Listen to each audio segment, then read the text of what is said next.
aroma si Gaga ini nyebar, genderuwo semua pada mencium-cium-cium, didatangin lah itu rumah itu. Ya, itu jadi santapannya genderuwo lah didatangin. Hai, assalamualaikum warahmatullahi wabarakatuh. Terima kasih sudah klik video ini. Sebelumnya aku mau bilang ini bukan set baru. Ini aku lagi ngungsi di kosnya si Sasti karena memang pembahasan kali ini cukup creepy sekali. Jadi Nadia ini nggak punya keberanian buat filming sendirian di kos. Jadi akhirnya Nadia ngungsi, pinjem kamar si Sasti. Ya sama kayak kalian juga lah kan, suka cerita hantu tapi penakut ya. Itulah Nadia ini ha. Untuk kisah yang satu ini aku anggap menarik dan cocok kita bahas di sini bareng-bareng. Dan memang informasi yang aku dapat kali ini, terima kasih Google, aku ambil semua dari artikel-artikel. Kalian boleh baca semua di internet. Gampang banget buat cari informasinya. Aku di sini cuma membacakan kembali buat kalian yang malas ngebaca dan lebih enak mendengar cerita gitu ya. Dan sebelum aku mulai, aku mau kasih tahu kalau pakai aja headset gedein full screen karena Nadia nggak akan masukin jump scare. Mohon maaf kemarin yang kaget karena dikasih jump scare, biar kalian tuh nggak ngantuk gitu Oke, kita lanjut aja ke ceritanya. Check it out.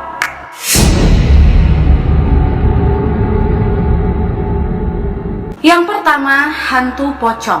Aku nyebutin aja udah merinding. Prasasti.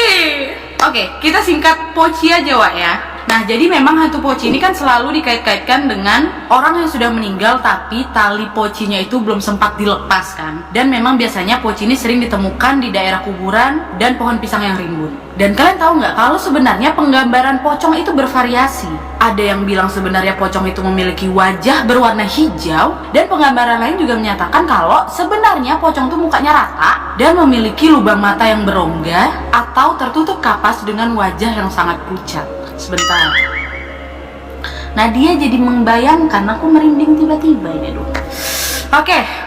Dan untuk mereka yang percaya keberadaan pocong ini menganggap pocong ini ada karena bentuk protes dari si mati karena lupa lepasin tali pocongnya Nah tapi seperti yang kita tahu, bentuk pocong ini kan kita lihatnya dari film-film kan biasanya. Bentuknya apa? Dia meloncat-loncat. Tapi sebenarnya mitos tentang pocong ini sebenarnya dia nggak loncat Mitos tentang pocong malah menyatakan kalau pocong ini tuh sebenarnya melayang-layang, bukan lompat-lompat. Nah, kenapa banyak orang percaya kalau dilompat-lompat? Karena kan yang kita tahu dari film-film dia loncat-loncat. Nah, si pemeran pocong ini kan nggak bisa melayang karena kakinya diikat, ya dia harus loncat-loncat gitu loh. Nah, kadang hal ini pula yang menimbulkan pernyataan yang biasanya digunakan untuk membedakan si pocong asli dengan pocong palsu. Tapi ini mitos ya ya. Kalaupun memang kalian sudah pernah melihat pocong yang loncat-loncat, ya udahlah itu kalian aja lah itu yang nengok. Aku nggak tahu tuh bener apa nggak, palsu atau aslinya. Dan kepercayaan akan adanya pocong ini kan memang cuma berkembang di Indonesia, terutama di daerah Jawa dan Sumatera. Nah, walaupun memang penggambarannya ini mengikuti tradisi muslim, ya kan karena memang tradisi pemakaman umat muslim bentuknya sama seperti pocong ini kan. Tapi ternyata umat beragama lain pun mengakui eksistensi hantu ini. Di berbagai daerah di Indonesia sendiri, ada beberapa versi-versi pocong yang terbentuk dari kepercayaan-kepercayaan masyarakat dalam kehidupan sosial masyarakat. Salah satunya adalah kisah pocong plastik yang konon sempat menggegerkan warga Jakarta.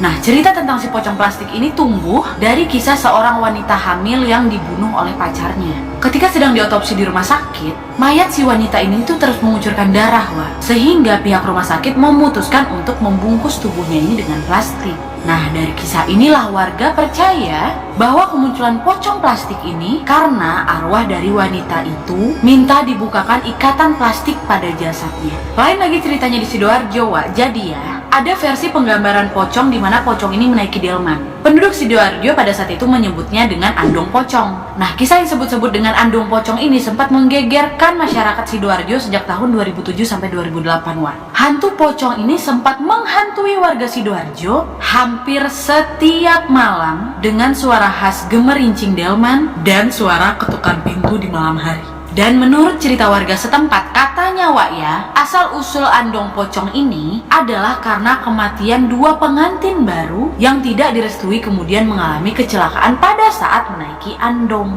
Tapi ada juga yang percaya bahwa hantu ini merupakan perwujudan dari ilmu gaib. Nah, jadi itu tadi soal asal-usulnya si pocong Tapi sebenarnya ada atau tidak, itu kembali lagi ke kepercayaan kalian masing-masing. Dan di sini aku mau kasih lihat kalian sedikit penampakan-penampakan pocong yang berhasil direkam oleh masyarakat kita ya Check it.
gimana menurut kalian, Wak? Benar atau enggak itu?